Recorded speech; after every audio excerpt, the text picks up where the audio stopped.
Hi there. Hi there, everybody who has logged in on time. Thank you so much for joining me for this webinar. So, and I can see we've got Matt McCulley here. Thanks for starting off with a question. I've got 13 people here in the room. While I am going to just think through Matt's first question, can you tell me, just write in the chat box who you are and where you're from? I'm going to be asking you to interact with me on this workshop rather than just do a complete slideshow. So anyone else, if there's 13 people here, you should be able to put in your name. If you can add what you do, what you're interested in is in social change or environmental change, while we're letting other people log on. Now, Matt had one question which says, any gamification methodologies for surveying an audience? I feel like I need a little bit more detail on what you're trying to get at to really answer that. Surveying an audience is a pretty generic type of, a very broad sort of question. So maybe you could specify that in a bit more detail. Leonie, hello, we are a group of sustainability educators from a local council in Sydney. Awesome. Well, I think this workshop is going to be really great for you because if you know me from GREENPAGES, I've done a lot of my life work in education, and that's where a lot of this material has come from. I'm Michelle, working in a role connected with bushfire and the environment. Great. Jeff from Oakland. Jeff, what do you do in relation to social and environmental change? Okay, gamification enthusiast, awesome. Okay, well, just keep on. If anyone is joining on now, just keep adding it in. I can see the comments coming up on my phone, so I'll be looking at them as we go. Christy from Coffs Harbour, working corporate sustainability, but previously community sustainability. That is great. You're exactly the type of people that this workshop is for. And thanks so much for joining me from Australia. It's 7 p.m. on Sunday night here for me, but I made it this time, so it would be midday, a good time for everyone in Australia. Okay, we've got Paul from International Profit Governance Organization, APNIC. Okay. Internet Development Reason. Okay, cool. All right, everybody. Well, thanks so much for being here. We're going to be stopping a few times through the presentation where I'm going to ask you to share with me some ideas about what you're having based on what we'll be learning today. So don't be shy of adding any ideas or thoughts you have in the chat box. The chat is better to communicate with me than the ask a question area because I have to actually close the screen to get in it. Don't know why they designed it that way, but keep communicating through the chat. And I'm going to be going through a PowerPoint presentation which will cover about 20% of the online course I've put together called Save the World with Gamification. And I've taken kind of all my favorite bits out. And well, not all my favorite, just, you know, what I can put into in our presentation. Okay, of course we got here Tracy from InStyle in Sydney. Great, I remember InStyle. Great, I think InStyle, did they have a good environmental choice? They might have been a good environmental choice registered licensee from when I was on the board there. That was a while ago. Okay, so we're going to do, just stay with me and we'll do the screen share. Let's hope nothing goes wrong here. I always get nervous when we do this. And we're going to go into the presentation. I'm going to go into present. I've still got it on I can see it on my phone here. That's all coming up. Is that all coming up for everybody? It looks like it's working great for me. Great. Pete from Castlemaine. I'm an architect. Awesome. Okay. Okay, here we go. How to save the world with gamification. How to apply game mechanics to social and environmental causes for the epic win. Now, the reason why we need to get into gamification is because all of us are trying to influence people to do things. And the influence of human beings is a science. And if we want to change the world, we have to get really good at it. So this is for the type of people who are trying to change the world: sustainability professionals, designers, community activists, people who work in cities and civic innovators, and computer programmers. I feel like we're capturing this audience from what you guys have told me about yourself. So, and we're going to learn how to implement data-driven gamification techniques. Now, the main difference between my approach to all change really, and gamification is that I focus specifically on real environmental data and bringing the core of what we're trying to measure and what we're trying to change in the world to the core of all of our strategy. And then we wrap our techniques around that. Okay, and we need to learn this so we can powerfully motivate our respective people, our audience, to create real and measurable change on the causes that you care about. It's easy to talk and even work very hard on changing the world, but it's very, what a lot of us end up doing is not actually shifting the needle on what we're trying to change. And I just to prep you up a bit, here's a really lovely quote that I got from a woman called Erin Rhodes, who said, "I'm loving your How to Save the World lecture. I'm only halfway through it and cannot wait to rewatch it again. So many gems. Thank you for putting this out into the world." So I really do love being able to teach little morsels of knowledge that really, really touch people. Okay, so I'm just going to quickly go over my background. Some of you will know me from my work at GreenPages in Australia, but if you don't, I want to just go over this so you know how much depth and breadth of involvement I've had with the environmental movement. Oh, it looks like we missed a slide there. No, okay, there we go. All right, so I studied environmental engineering with a major in civil engineering at RMIT University, and I worked as a green building engineer on several large commercial buildings, including the CH2 building. I was on the committee of the marketing committee of the Green Building Council. I was also involved in the Sustainability Property Council. They're a major lobby group in Australia. And there's me speaking about green issues at Federation Square in Melbourne. I was on the board of Good Environmental Choice for 2 years. That's Australia's national eco-label. And then I started these GreenPages business directories, which listed about 10,000 environmentally sustainable businesses. So while I got to experience running a publishing company, what this really gave me was a very deep and broad contact with the environmental movement, right from NGOs to small businesses to large corporates to the media. I mean, I was just connected to it all and really seeing how it was operating. And then we made these magazines that were aimed at kind of making green fashionable. That was really my mission then. And I really did that. I was really happy with the way those came out. And I had some really good times then. We received $1 million venture capital investment. I got to meet Al Gore. I was in the media quite a bit. And I was often commentating about environmental issues in the media. Got to win the Cosmopolitan Women of the Year award. That was a fun moment. But then I wanted to really go digital and get into technology. So in 2011, I moved to Silicon Valley and lived this kind of like hacker life, like the TV show, and built GreenPages into this web application with my partner at the time, and spent a few years learning how to code. And what this really brought me into was really starting to look into data. I became very interested in environmental data.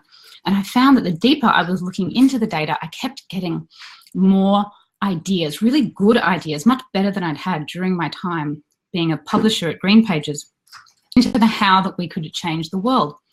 And then I started learning more about game design and gamification. And then I had this really incredible lightning bolt moment where I realized that to really change the world, it was all about this thing called the feedback loop. And that we needed to bring environmental data, that's the kilowatt hours, water that we're measuring, trees that we're measuring, etc., into this thing called the feedback loop. And that would provide us with the agency, which is a term that's used in game design. That means the sense of motivation that you have, the sense of personal power that you feel you have over what you're trying to play. And then we could incorporate these game design concepts and we can bring this all together. Now, can anyone mention to me in the comments if you don't know what the feedback loop is? Anybody? If you've never heard of a feedback loop, and this is the first time you've ever heard of it. Okay, nobody's commenting saying that they don't know what the feedback loop is. Okay, well, that's great if everybody knows what it is. Well, this was never taught to us in environmental engineering, and it never came up in probably the first 15 years of my involvement in the movement. And I came across Jane McGonigal's work, which she talks about how we can make, games change the world. But essentially, if we're not getting the numbers and the data about what we're trying to change immediately to us, like we would see in a Fitbit, like you would see on your stove if it's getting hot, then we're just not going to be able to get motivated to change the world. And all of these game design mechanics, when I was studying game design, they all need this thing called agency, this motivation. And I realized there was this critical connection between trying to better measure environmental data and pulling that into game design so we could create really new, really innovative mechanisms for change. Okay. Hey, Christopher Phillips back. Did you not? Was one workshop last week not enough, Christopher? You've come back to join us again. Thanks so much. Thanks so much. I hope you don't find it repetitive. Okay. Okay. Some people are coming back to watch the workshop a second time, so that's just lovely to hear.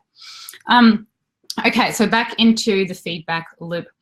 And just to give you an example of how powerful the feedback loop can be, this is just one case study. I have a whole lot more case studies similar to this in the course. But at a university, a feedback sign reporting quantities of, quantities recycled increased I can't even read that sentence. Basically, when they put a sign up that showed the amount of paper that was being recycled, the amount of paper that was recycled jumped up by 77%. So if you could imagine, there was a sign that was just showing the numbers, that was just showing you how much was going on. And all of these case studies show these massive upticks when we show people an immediate feedback loop of the numbers. And that then we can wrap all of these great techniques around that. But this is the core principle of designing a campaign that will really, really work. Or a product, whatever. Okay, so I feel like there's this slide. Sorry, I just keep skipping up some. Anyway, so I put all this, I did all this study into behavioral science and put it into this 10-step process that I've put called How to Save the World, which I have another workshop on that you can find on my website, a recording. But there were so many techniques around game design and gamification. I just wanted to put them in their own one to at least get some of this information out there. So we're going to be going over really the 8th step in this larger design process. Okay. So just before we start, I wanted to touch on really more of a higher purpose, or what I think it's really all about. And that's really getting into our creativity. And a lot of people think, they're not, thanks, Chris. Thanks, Chris. I'm reading the comments. A lot of people think that they might not be creative, or creativity is just this kind of like crazy art thing that some people have. But if we're going to solve these enormously complex problems in the world, we need to be really creative about it. They're not going to be solved by just sitting in an ordinary job doing nothing, right?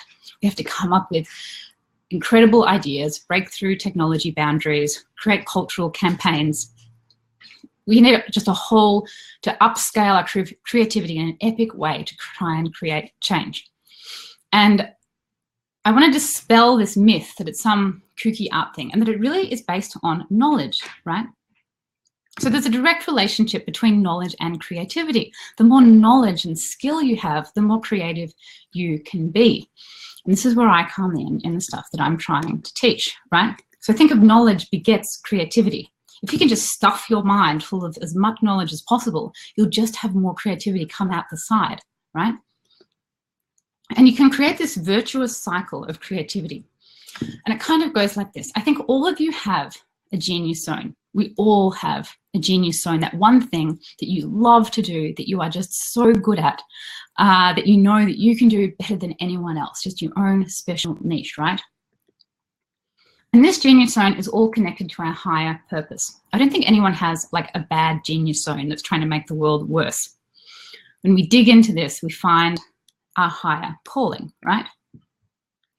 But in order to really manifest your higher calling in something that, you know, a project or something that you actually do every day, you really need to know the tools and knowledge. Just like if you were trying to learn how to play the piano, you would need like a guide or a teacher or some tools. You couldn't just sort of bash at the keys and get there, right?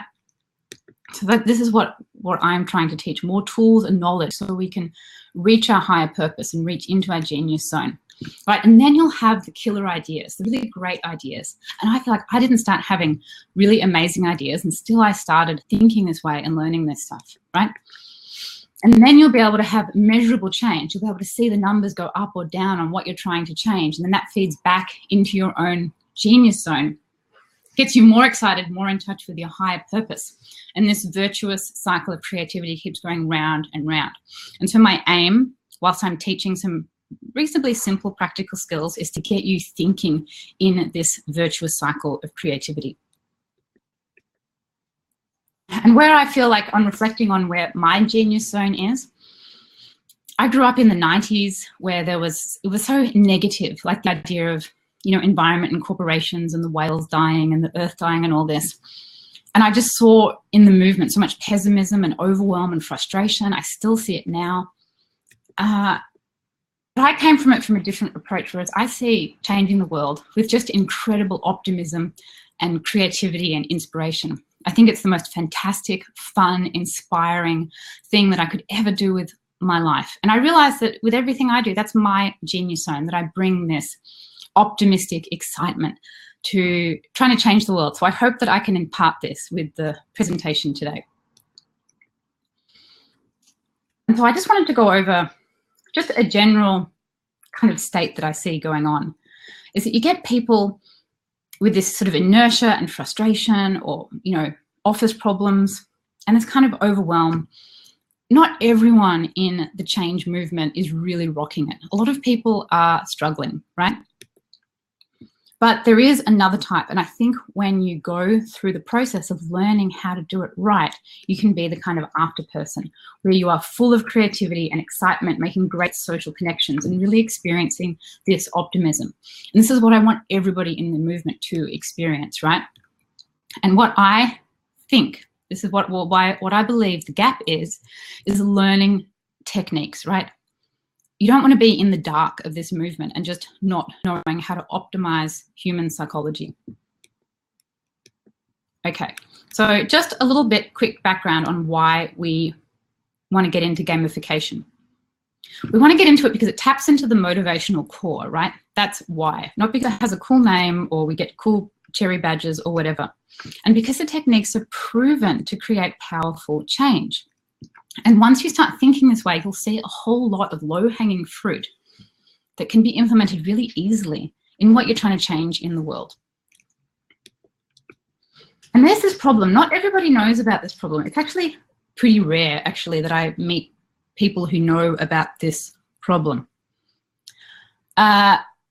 It's natural to assume that the only way to achieve environmental change is by charging money for pollution or making it illegal, right?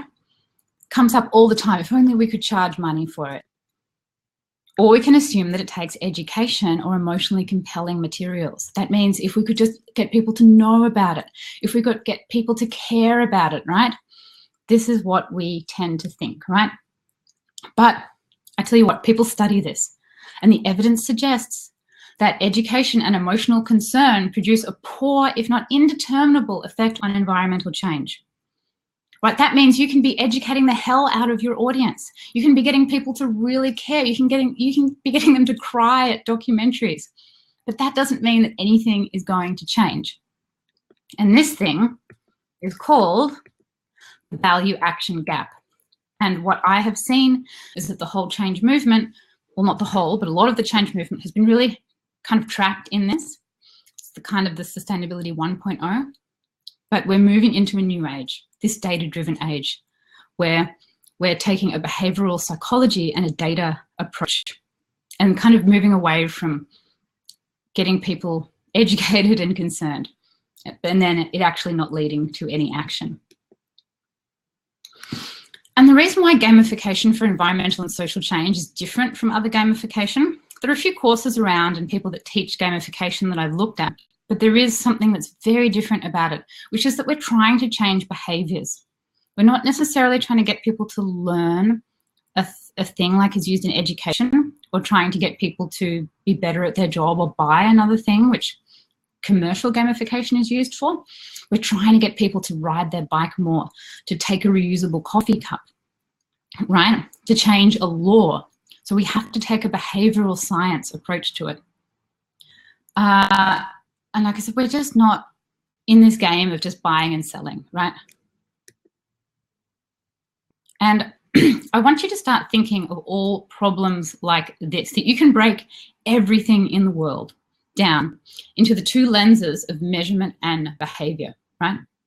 So your problem is measurable, not in clicks, not in sales, not in page impressions, not in Facebook likes. It's in kilograms, trees, lives, real data, right? And the solution you have to see through the lens of behavior change, through behavioral psychology, because we're trying to get a human to do a thing. And when you break all of your campaigns down into these two lenses, you'll start having really incredibly strong strategy come out of this. And where I've come from looking at this is that we can put these three fields together, the data and the measurement about what we are trying to change, with behavior change psychology, and what we can learn from game design, which is to really motivate people and make it fun, to really create powerful campaigns for change. And I want you to think about it like this in terms of Russian dolls, right? You know, Russian dolls with the little one and the bigger one and the bigger one, is that we start our strategy with the data of what we're trying to measure in the middle, right, at the core. Now, I rarely see this happening. Usually people just jump to an idea, like they want to start a festival, or they want to start an app, or they want to start an eco-friendly clothing business, whatever. They start with the idea first. We need to not do that and start with what we're trying to change in the world first, right? And then we can wrap that with behavior change. You know, how are we going to get people to change their behaviors, right? And then once we have the behavior change isolated, then we can wrap that with gamification, which is essentially just a kind of a graphic design tool to encourage motivation. And then we can add marketing and outreach like documentaries or books or education once we've got all the others in place. And then any technology that we want to use on top of that. And what I see is people taking one chunk of this out and only focusing on the chunk and not putting the whole sandwich of all the dolls together, right? But at the moment, we just really want to focus on these three. The data wrapped in behavior change, wrapped in gamification. That means gamification supports a behavior and the behavior supports a measurable change. It might sound like I'm going on and on about this, but I just really want to hit the point home so it really makes sense. Okay, so now I will start getting into the gamification mechanics. Okay, I've gone on and on about data. I'm going to go on and on about it a little bit more. If we start with number one, your gamification strategy must revolve around the measurement of real world numbers. Okay, these are examples of real world numbers: carbon dioxide, water pollution, beef consumption, happiness, gallons of gasoline, water use, number of animals, air pollution, exercise. I've got some more here too. Pesticide use, waste generated, number of trees, fish in the sea, childhood obesity, time saved, tons of landfill, methane, or urban runoff. Now, you might think that everything that you do or you're interested in, is really kind of involved in these numbers.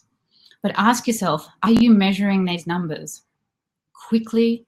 Are you even getting close to real time or even regular measurements and bringing them into a feedback loop so you're seeing them regularly? And are they absolutely at the core of your strategy?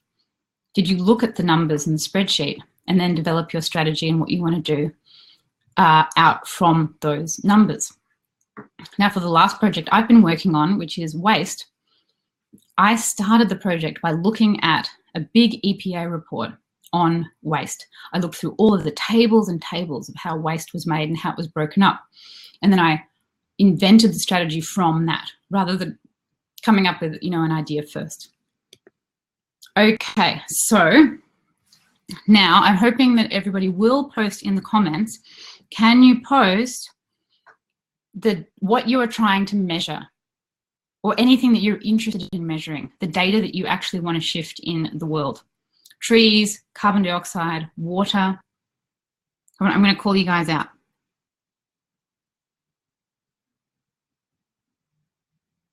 Okay, Pete Collings, an architect. Pete might be interested in reducing energy consumption, right? In reducing water. You might be interested in reducing the amount of waste that a corporation is making, right? But you want to look at it over the whole industry. Okay, all right, I'm going to keep going. Right, so technique number 2, behavior change, is that the gamification must support a clearly identified behavior or change. And I'm going to go through an example of declustering here, right? So you need to isolate the behavior. So what I want you to do now is to draw the behavior out in a little sketch. So you have your actor, which is basically your target audience.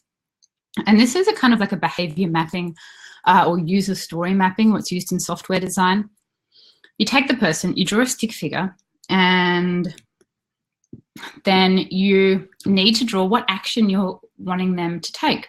And so you should be coming up with these ideas based on what you've seen by looking into your data. So in the example I was using with waste, it was absolutely the strongest thing they could do was do more composting. 30% of landfill is made up of food and garden waste.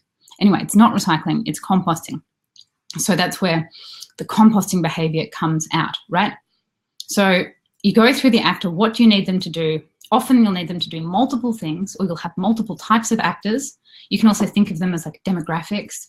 Like some people are city officials, some people might work in the corporation, some people might be residents, older residents, younger residents.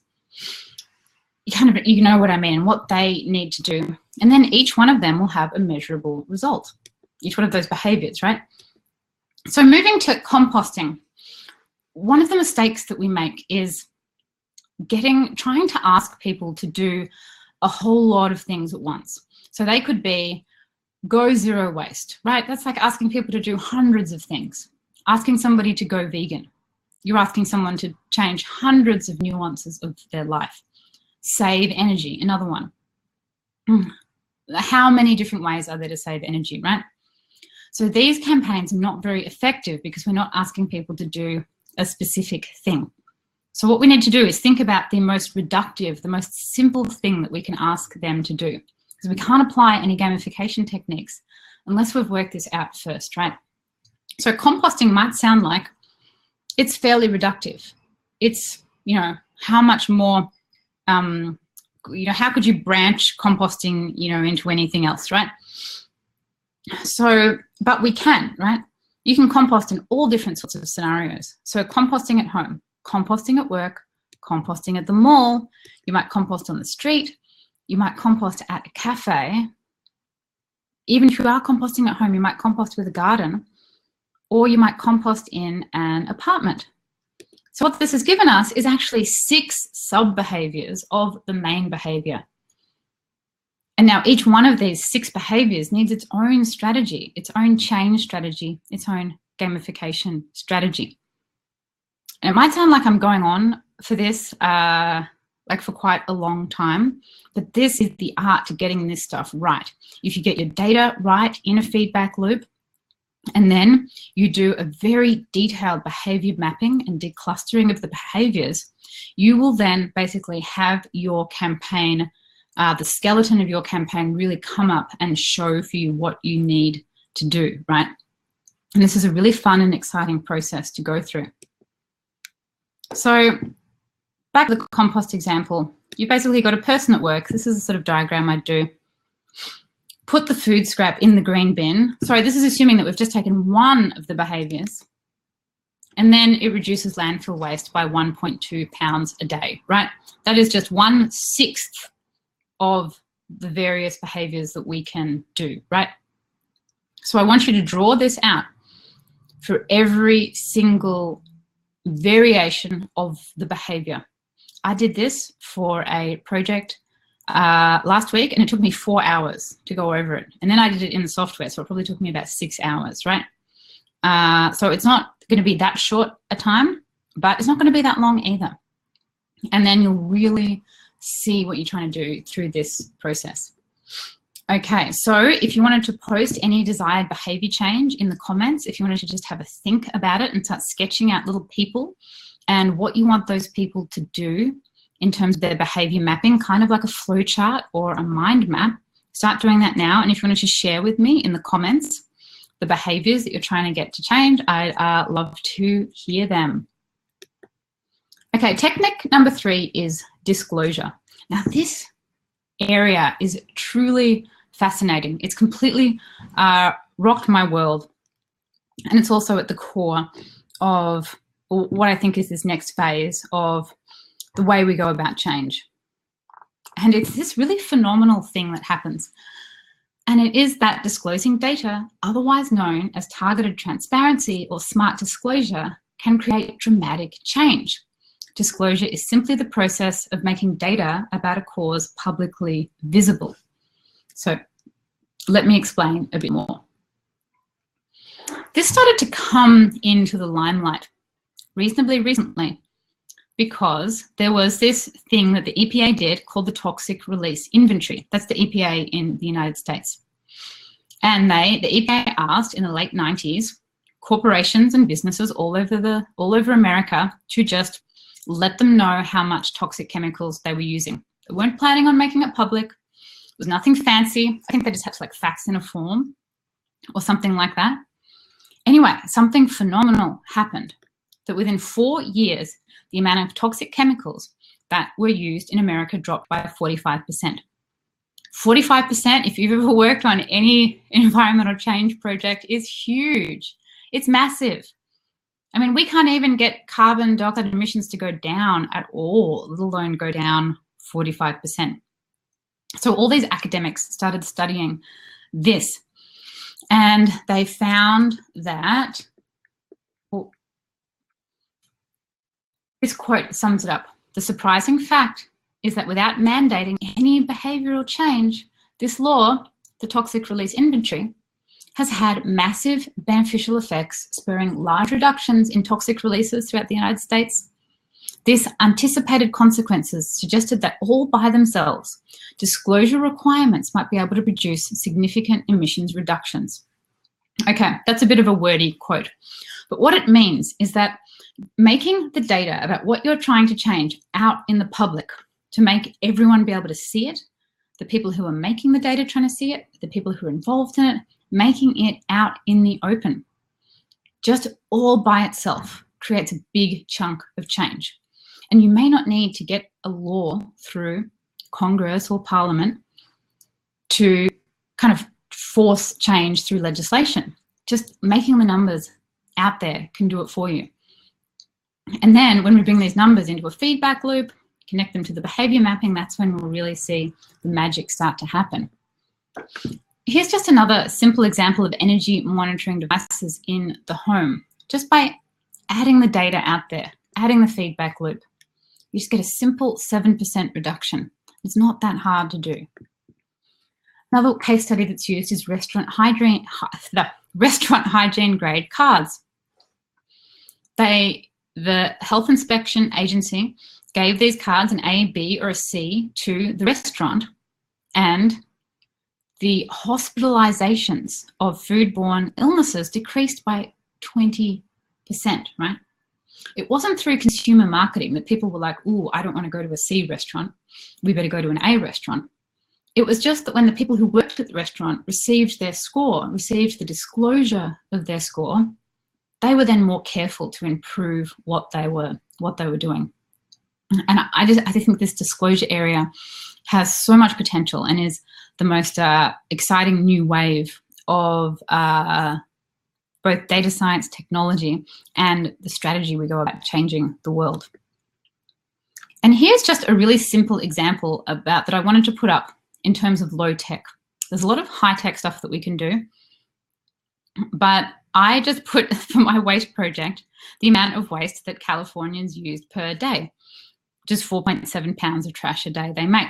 And I just stuck it on my desk. I just drew it out, not even using a computer, right? So just doing something like that can help create change. It puts the numbers out in your face, right? And then you can go all the way up to very advanced, very technologically very advanced projects. But we can all start simple with this stuff. Here's just another example of the EIA. They have a chart about what the amount of crude oil imports by source on the front of their website. So what I would like to see is all environmental and social change groups putting the numbers about what they're trying to change out on the surface, this type of disclosure on the front of their website, making sure it's out in the open for people to see. Okay, if you have any ideas about how you can create better public disclosure for your key data that you're trying to change, add them in the comments, or just sketch some ideas that you can do. You might put up a poster, you might put it on your website, on a web application. You might even go as far as building a feedback loop with some technology that you can send the data to. It could be done through email, through notifications. There's a whole bunch of ways to do it. And then now we can wrap this with some more fun techniques. Okay. Technique number 5 is leaderboards. Matt from earlier is going to be so disappointed. He's going to be like, I can't believe you're talking about leaderboards. It's so conventional. Okay. The leaderboard is a very standard and conventional gamification technique, but it is not standard and conventional when it is applied to real environmental data in a disclosure capacity, right? It is almost actually never done. I mean, if you can think of one leaderboard that shows real environmental or social data, not just points or stars, I mean, it's based on real measurements. Put a link in the comments and and let me know. Badges are in the course. I've got awards coming up. I separated them at badges and awards. I made 2 different chapters because they are subtly different. Okay. But I am so excited about the leaderboard. I love the leaderboard because it has, there's huge potential for innovation with it, with our types of data. So what leaderboards are is a public display of position, right?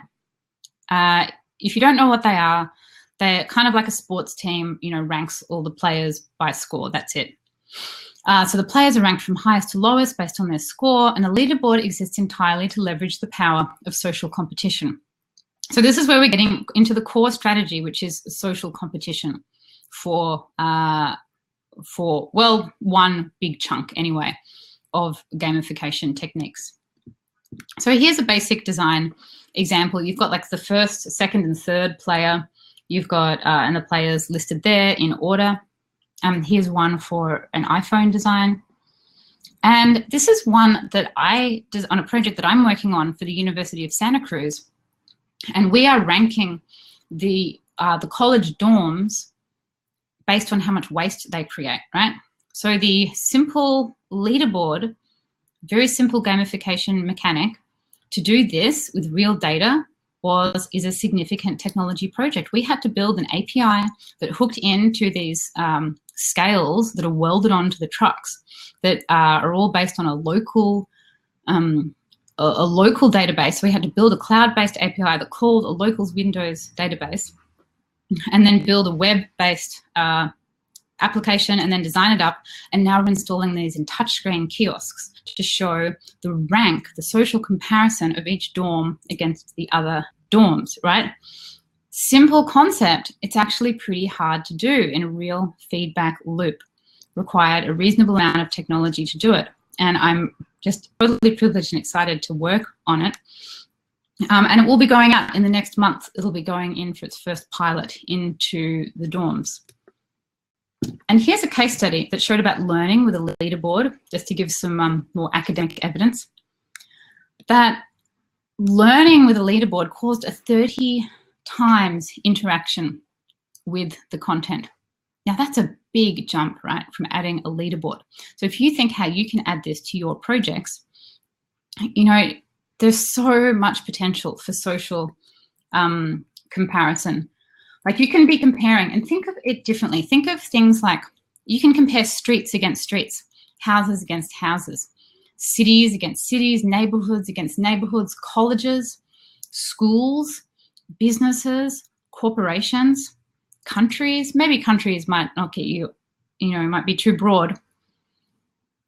But there's so much that we can do in how we can compare, for example, the amount of solar voltaic capacity that's installed one district or one community, you know, to another. We can create a leaderboard of the streets of air pollution. Who has the worst air pollution to the best air pollution? Which street do you want to live on, right? It's just infinite what we can do. And I wanted to go over this case study. Somebody asked me when I was talking about what I was really excited about, this social competition, and she was like, yeah, but how is like a city, you know, how is one city comparing the data of cities going to influence another city, right? And I said, well, I really suspect that it can. I believe that it can. And this is this one case study that really gets me excited. And it came from, you may have seen this TED Talk. It's the mayor of Oklahoma City. And he tells the story of finding out that his city was, Oklahoma City, was ranked the fattest city in America in Men's Health magazine. It may not have even been real. Men's Health magazine might have just plucked the data or whatever. But they made up whatever, the top 5 cities, sorry, top 5 fattest cities. And he was so upset about this, he went on a mission to partner with a local radio station and set up this project called, what was it called? Like Lose £1 Million, and called upon the whole city to get involved with losing £1 million and then registering how much fat that they were losing, how many pounds they were losing on this website, and then ultimately make it to £1 million. And what they also did, which was really exciting, is that the mayor passed an extra 1% tax in the city to fund things like bike paths and urban greening. He said it wasn't a very walkable or bikeable city. And apparently nobody objected. Like there was 0 objections to this 1% tax for urban greening going through. And the mayor paints this great story. And it's not told as being the power of rank, but the power, what I could see was that the power of social comparison, of being put up the top of this bad list, created this huge civic movement, this civic action movement. And I think we can learn from this case study, and we can do the same thing for photovoltaics, for EVs, for water pollution, for all of the social ranks, to start getting this data out there, find different ways of visualizing it. And the mayor happily reached his goal of losing collectively £1 million. Okay, so if you want to make a leaderboard, I mean, the example I used for the University of Santa Cruz was a high-tech version. If you know, installing a kiosk that connects to a a cloud-based API. But you can make your own one. There's a great website called canva.com.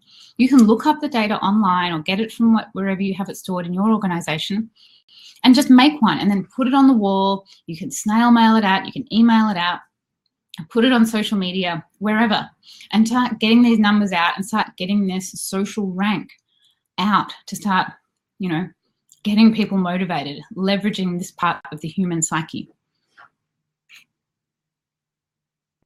Oh, Matt says, can also display greatest change. Yes, I do. I have another design for the Santa Cruz that is a progress bar leaderboard that shows change. Yes, yes, yes. Okay, if you have any ideas about how you can implement a leaderboard or comparison in the comments, if you have any ideas. So if you're just jotting away at home, think through who you could get to compare, like a school or a city, a corporation. It could even be a block, like one block versus another block in a city. All the blocks would compete. How could you create players, and how would you put them on the leaderboard, and how, with what data would you rank them? Okay. Okay, technique number 6 is adding of color. Now, I just love this this chapter. This basically color is like color grading assigns color spectrum to a range of data points, and you can use them to indicate good or bad, like red traffic light, green traffic light, or you can use the whole spectrum. And the reason why color is awesome is because we recognize it immediately. It's not like an icon or a word or even something like a letter or a chart that we really have to think about. You can just use color. So if you imagine we're applying this principle to the theory of disclosure, of getting numbers out there, we can simplify our disclosure of data to just simple colors. Like it can just be, you can start with a binary color. Green is good, red is bad. Or you can have a range, like 3 dots that I'm showing on the screen, and these kind of dial charts, you know, that we're familiar with, that can kind of show you where you are in how you're performing. And we're all familiar with this fire, these fire charts. It's the same in America as they are in Australia. And we get it straight away, because you imagine these are driving, these are on the side of the freeway, right? So you can't afford for them to not make instant communication with the mind, right? And that's what color does. And you can do this in a high-tech way in your applications, or you can do it in a really low-tech way just by using stickers, right? This is a really neat one that Greenpeace does. So, and you can start to see that all of these different gamification mechanics all kind of blend in with each other. You don't need to use them separately. You can layer them all on top of each other. See, this one is, in a sense, this is a leaderboard and it uses color, right? So you can see it starts with green and to number 10, goes all the way down to red, and it has all of the major technology or hardware corporations on there, you know, with who will be the first to go green. But you can imagine if this didn't show color, it would be much less effective than using this red to green effect, right? Another example is just this guide to how the safety ratings of cars. You can see that they've on the left there, they have, for a start, it's a leaderboard in that it ranks data. It's, again, overlaid that with stars, star rating system, and then it's added color as well. So it's just so easy to understand. You just get it straight away. And you look down and you're like, gee, I don't want a Commodore VR or a 4Runner Hilux. Who's going to get that car, you know? You don't really need to think about it. That's the power of color. Again, you've got this one on the right, which is a scorecard of corporations by Greenpeace. And you can see how adding these 3 different colors to it just make it instantly emotional. You can instantly connect with what it means. And now if we want to move more high tech, we can use colored LED lights. And I'm just so excited for the potential, I think, of what we can do by hooking up real environmental data sensors with LED lights. So the first one, the Watson light, just showed different colors based on how much electricity you were using. And the ambient orb and the energy jewel, similar types of concepts. These are actually not commercially available now, but there's a new one called Glow that you can look up that's just doing a Kickstarter right now that is the sort of modern equivalent of this. Oh no, here it is. I added it. I remembered I added it. This is it, Glow. So you can buy them, these ones, you can buy them now. You plug them in, you put a little bit of hardware, I think I've got it here, a little bit of hardware on your electricity meter, and then it will show you, green means good, obviously, and then orange and then red, based on how much electricity you are using. And nothing will get your attention like a glowing light in your house, better than anything else. So that's why color is just fantastic, right? And the case study that I've got for the ambient orb showed that it caused a 40% reduction. You know, not just a generic smart meter or any of the other types of things. Immediate feedback loop, color in the environment, 40%, huge, right? And this is an example design that I did to show the use of color. I've added, again, it's a leaderboard that adds color. But I thought, well, if we wanted to apply this principle to commercial buildings, what we would want to do is work out the amount of electricity that every commercial building was using, divided by, you know, the amount of people or floor space, so it was fair. And then we've got to put a big screen on the side of every commercial building and have, again, the principle of mandatory disclosure, show what they were using and then give them a rank and then apply color. So this building is doing badly, right? This building is coming in at 132nd place in all of the buildings, and it's red. It's in the worse than the 150th place. So this building is inherently, just through the use of color and rank, is shamed, right? And all the other buildings will be heralded. They'll get the blue or the, you know, turquoise or green or whatever. So this is the type of sustainability 2.0. Instead of having the old school type of eco labels that don't really have any transparency, we can just let the numbers do the talking for us. And color can just be so fun in how it can communicate. So if you are a high tech leaning person, even if you're a low tech leaning person, it's not that hard to do, to get an Arduino and a breadboard and connect some sensors or some data up with some of these colored lights. It can be done, right? You can get a tutorial and you can figure it out. It's kind of like high-tech Lego, right? But if you want to go low-tech, you can just get stickers. So maybe if you want to give people stickers in your office, you know, right? Or if you're working with different organizations, at an event, you can give them stickers based on their performance. And this image up the top here is just a $10 image from iStock Photo, right? So you can just get a stock photo and just start using this. It's not, none of this stuff is, shouldn't be available to us. Okay, if you've got any ideas to start to think about how you could apply color and color grading to what you're trying to change, add it in the comments or write it down or whatever, and we will move on to the next section, which is heat maps, right? So a heat map is then the application of color. It's layering disclosure with a leaderboard, with color, with a map. We're layering all these techniques together. So they show the geographic distribution of data on a map. They generally use color to indicate data, but they can also use pins or flags. And you can make these with the Google Maps or the Google Places API. So Google Maps has all these polygons already created in it. So if you have data for every single county or city that you're in, you can apply a color reasonably easily to it like that. Or you can even draw your own polygon just with the latitude and longitude. And maps are fantastic because they're highly emotive, right? And they're applying the principle of rank. I mean, you can't see the different colors and not instantly infer that it's ranking data. So you can do it in a high-tech way where you actually feed data into the Google Places API, or you can just print it out and then just use a pen and paper or a sticky note. For an example that I have, example that I have in the course is I am ranking the whole way through. The main example that I use is ranking the amount of waste per capita that all of the different cities in the Bay Area use, right, which is all the cities around San Francisco. And then, you know, if I'm not able to do it on a computer system, I can just print it out and I can just get a flag or a marker. And then I can show who's, you know, there's 9 of them all together. 1st, 2nd, 3rd, 4th, 5th, 6th, 7th, 8th, 9th place. And I can communicate that and use that in my campaign on a map.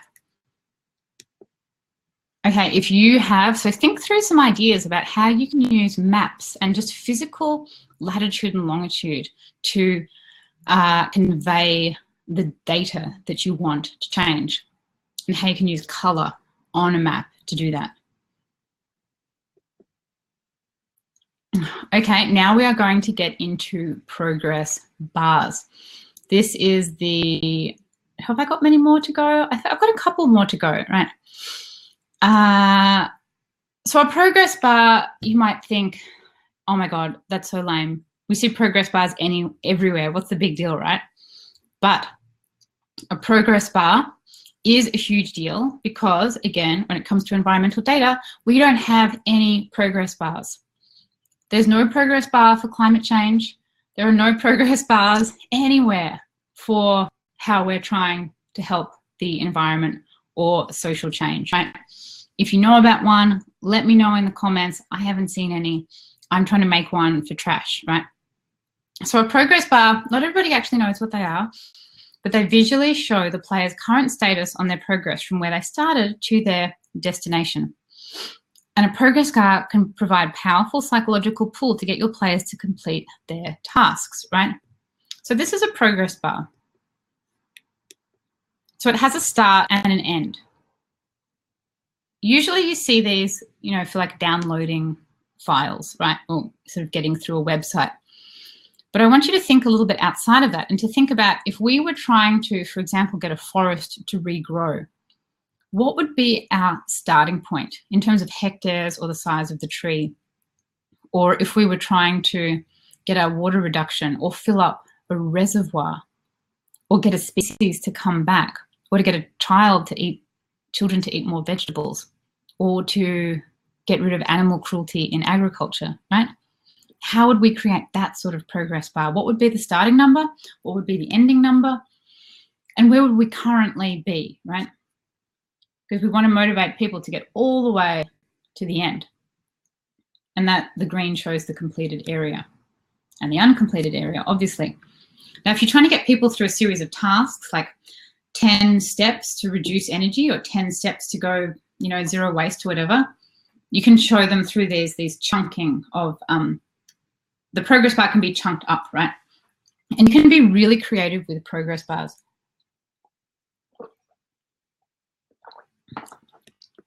Okay, I'm going to go through some examples now of how progress bars can get really cool. So these are just some visual designs, right? You can see grass, some color, a whole bunch of them. Now, this one game that I designed, my progress bar is the amount of trash that the person agrees to cut out of their life. It starts at 1,800 pounds, which is, based on the EPA report, the amount of trash that an American uses in a year. And then the game has almost 150 different tasks that the player has to agree to doing. Each one of those tasks is correlated with a particular amount of trash saved. This one, you get £0.5 pound. And then as you go through the game, the progress bar takes you to 0. So the progress bar is based on real data. And this is another version of the game that I designed. Is you've got the progress bar, the same progress bar up the top that's measured in pounds, getting from 1,800 to 0. Another progress bar style down the bottom, which is every chapter that you get through, you get a, you know, the banana slug gets like a fruit kind of award to encourage you to complete all of the chapters. And then there's another type of progress bar. This might not look like a progress bar to you, but this is a technique called Eat the Dots, which is like a Pac-Man style of game technique. Apparently women enjoy this technique more than men. So what you need to do is drag the slug over each one of the dots, and within each one of the dots is a task, is a zero waste task. And then you have to go over all of the dots in order to complete that section and get your fruit which goes on it. So I'm actually using just the simple technique of a progress bar 3 times in this design, and it's central to getting the player to go through all of these different steps. Oh, here is the other design. I think that Matt mentioned this, display the greatest change, right? This is a progress bar getting to 0. So some of your players might not rank that well. They might be ranking really badly, but they might be doing a really good job in terms of how much rate of change they're making. And so you can put that in a mixture, like a progress bar and a leaderboard design, in something sort of the percentages of how they're getting to their goal, which is another way to award people in a different way of looking at the data. Oh yeah, Paul says classic school fundraising, thermometer sign. Yep, it's all really great stuff. And now that we're all getting better with computers, we can actually start linking these things like a thermometer not just with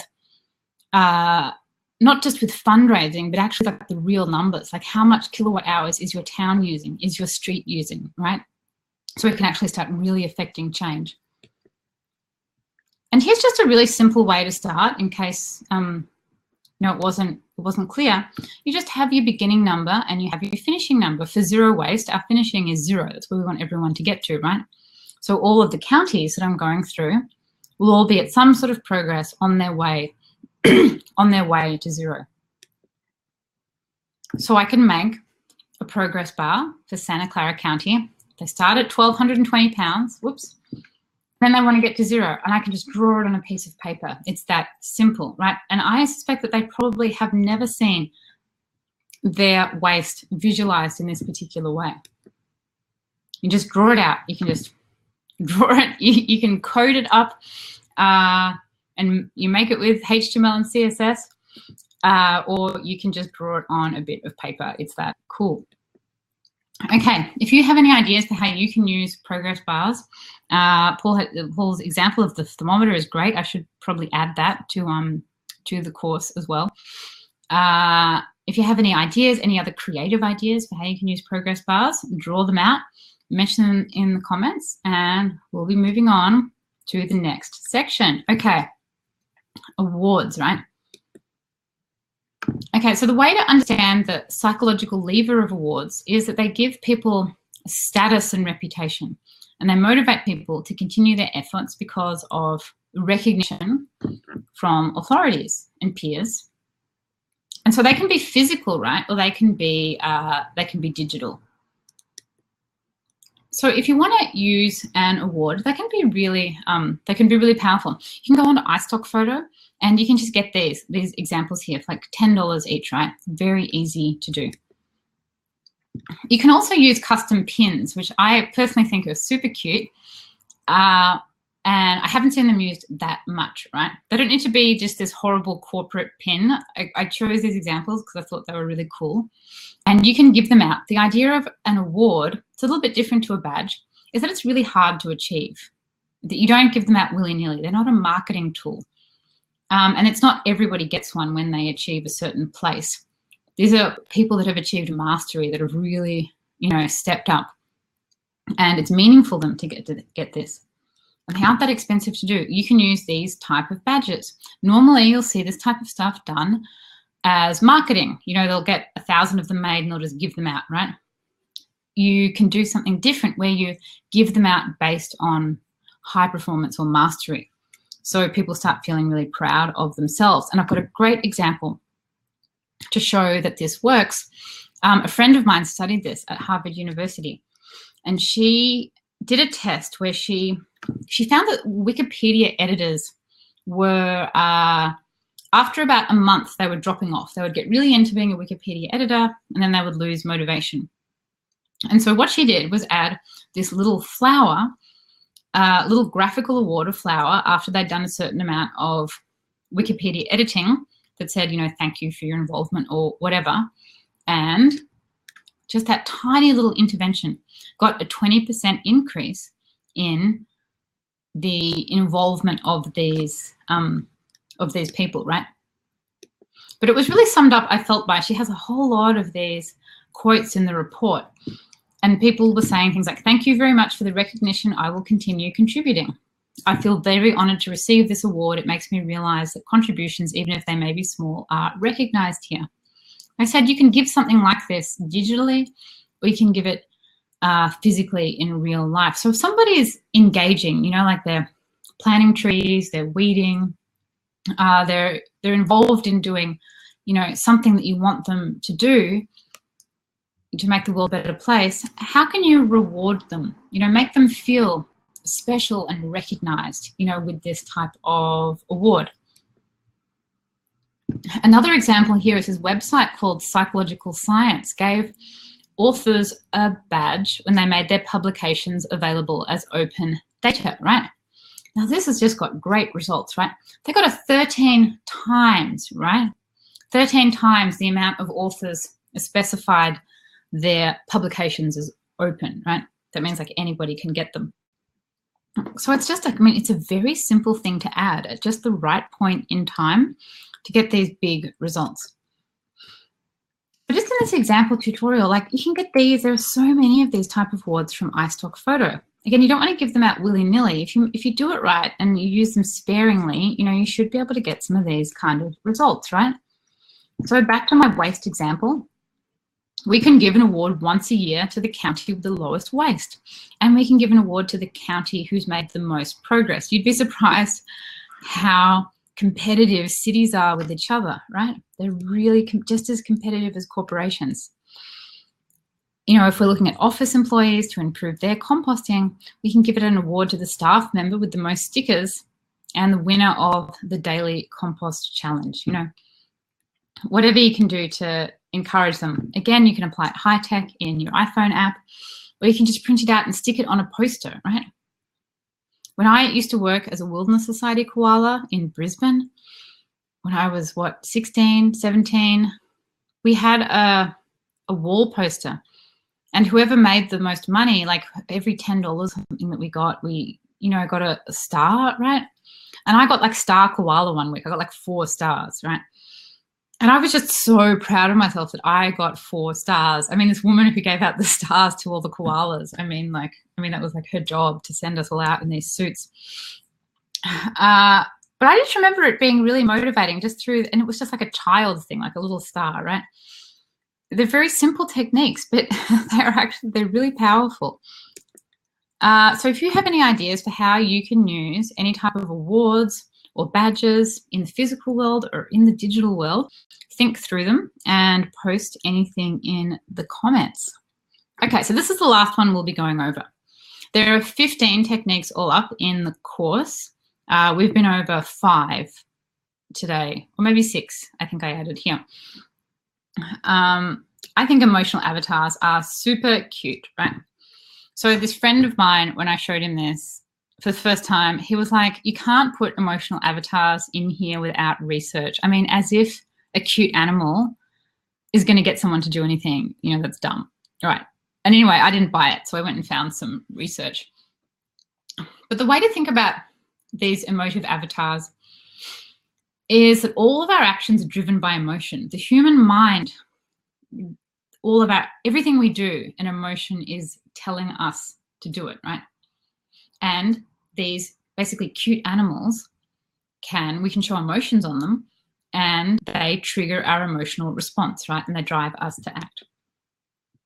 So if you want to get this it's not that hard to do, right? Again, I found these on iStock Photo. There's a crab experiencing a range of emotions. There's an owl also experiencing emotions. A panda. I mean, there's just so many of these, right?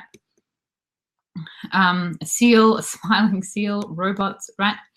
So here's the example. So in a study that was done on students learning, they used an emotionally expressive co-learner. They don't call it an avatar, they call it a co-learner. And it's a cartoon owl, and it was placed alongside a multiple choice learning game, right? And they tested it. The ones with the happy owl did 23% better than an owl with no expression. And when I read into the detail of the study, it said that it wasn't that the owl sort of made them smarter or anything. It was that the owl just made them generally happier. They made them feel happier. And when people are feeling happier, they're feeling just more relaxed and more connected to the information. So the smiling owl just basically got everyone in a better mood so the information would stick, right? So that's how we need to think of them, as basically priming people's happiness so what we're trying to do sticks to them. Now, here's an example of one that I've used in my trash game. I put in this little girl that you have to get to go through, and she has to go through all of the stages of the trash game. And then I've used the banana slug, which I just love this little guy. And in this game, you have to get the banana slug to go through all the sections to learn all of the zero waste steps. Now, I've just got an example here for how you can get started in a really easy way. So we've got Sally the snail here. Sally the snail wants to eat your compost. And you can just create different expressions on the snail, right? I mean, I did a pretty simple job of this here. you know, like a happy expression for you're awesome, you know, we miss you, great job, etc. Decide on, you know, the emotions that you want. And then decide on what behaviors that you want to use the emotional avatar to as a reward. You know, you just want to break it down. So I've got some very specific things in which our gamified solution is going to work. Composting after each day, no composting for 5 days, winner of the month, all gets a different type of emotion on the snail. We can again use it high tech. If we've got some sort of behavior chart going where the person gets cherries based on their composting, and then the snail, the emotional expression on the snail is shown. Or you can do it in stickers. It's really easy to get your own. I think at Vistaprint, you can get your own stickers made up. You can hire a graphic designer on Upwork to make them for you.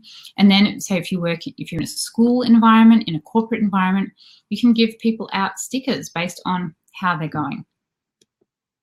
Okay, if you've got any ideas for how you can use emotive avatars or co-learners, animals and emotions to help encourage learning, encourage a behavior, draw your ideas out now, post it in the comments if you have any ideas. And this is actually the end of our gamification features. That's about all we can fit into a webinar. There are quite a few more as well, and more detail in the course than in all of the chapters I've got here. So I've gone through about 20% of all the material in the course today. And if you love learning this stuff and you want to learn more, I feel a bit bad, like there's just actually so much else. There's so many more case studies and there's so much more to learn. I can't fit it all in. So if you want to join me to unlock the other 80% of all the designs and the case studies, I would love to invite you to enroll in the full course, which has 15 different videos. They're all about between 7 and 10 minutes each. And you get a full homework PDF with all of the homework, all of the details. We have a Facebook group as well where you can post your homework and you'll be able to contact me. And we are going to do group creative brainstorming calls on Zoom so we can see each other and I can help you out with your ideas. And all of the 15 different gamification techniques we'll be going over. We'll have data, behavior change, disclosure, more detail into how you can do comparison and leaderboards, more about color grading, and I'll be getting into star ratings as well, more detail on heat maps, progress bars, how we can use star charts and behavior charts is really interesting too. More detail on feedback loops. I've got a whole lot of case studies in feedback loops, and digital screens we haven't even touched on, right? More detail and case studies about badges and examples, awards, and of course avatars, which I've just touched on there. So I would really, sorry, I'm still looking at the comments. Thanks, Paul. Paul has to go. No problem. Thank you for attending. Yeah, there's a whole lot of more information there and 15 different videos going through all of the techniques. Okay, so the price is not expensive at all. $90 is the price of the full course. But because I've only just launched it and I wouldn't want anyone to not enroll because of price, I'm doing a special launch price for only $45 that will actually only be available till the end of the week. And then the doors will be closing. So it is definitely just a one-off price of $45 to get the course off the ground and get as many people as I can get enrolled in this this next week. So yeah, the registration does close 25th of August, which is Friday this week.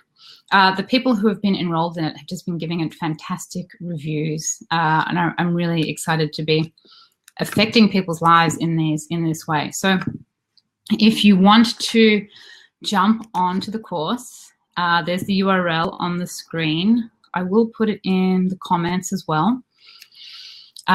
Yeah, so you can get to it from my website too, at katiepatrick.com/courses. But just to wrap up, ultimately all this stuff is about getting get it connected with your higher purpose, right? I mean, you want to be getting into your creative genius zone, working from this place where you're doing special work that's just unique to you and that you love doing it, right? And you want to be working in an environment where you're connecting with inspiring, talented, and enriching people, the most awesome people you can be, and you're doing meaningful work that you love that pays well. And the reason why I bring all these tenets in is because that's what makes our work wonderful. I don't think saving the world should be a difficult grind that's a hard struggle that we're fighting against, whatever.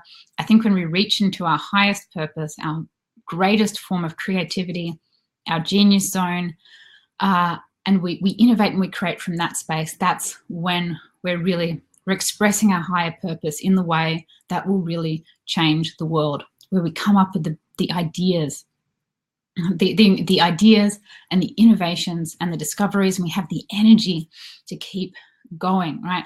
And the more techniques that we learn, like what I've been over today in this workshop, the closer we can get to that.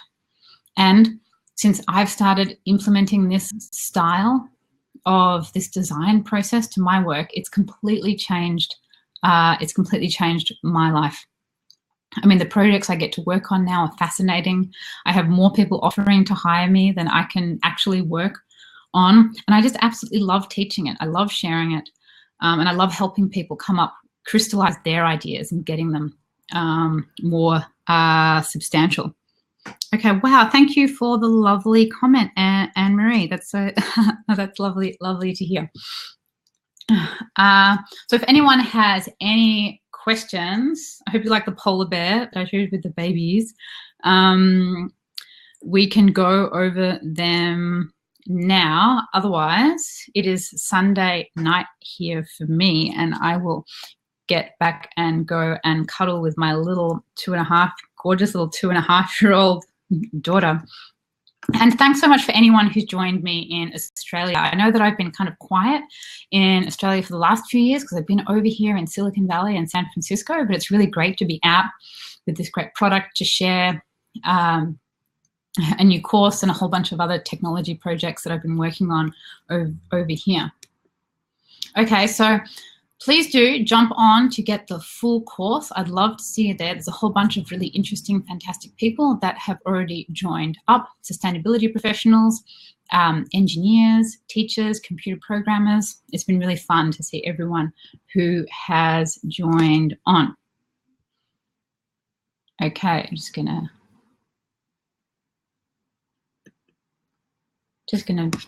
sign off now. Oh my God, I can't get it. I can't get the thing.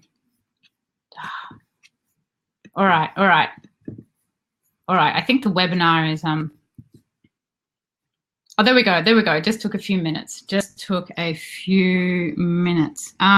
a sec. Anne-Marie says, too great to know. Okay, awesome. Thank you. Thanks, Anne-Marie.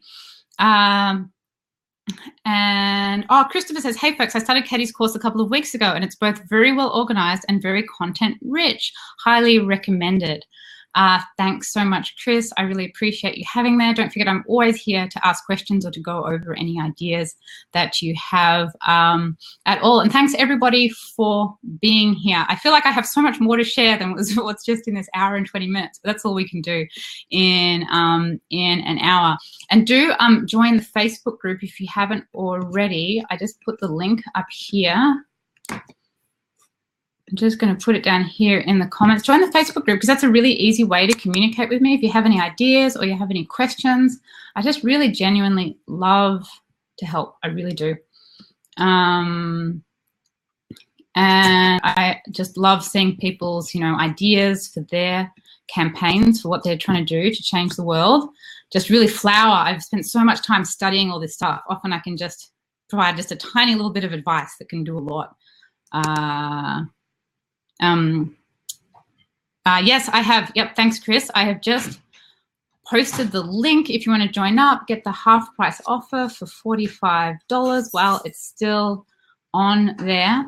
And what I also have, if you might want to join as well, is a free 5-day email course where you get a few of the examples that I've here if you want to go over the video again. So you'll get 5 days worth of email videos from me. So anyway, I'm going to go off. Thanks very much. Thanks for being here and for making the time to join me this evening. And I'll hope to see your fantastic designed, gamified, data-driven solutions changing the world. All right. Bye-bye.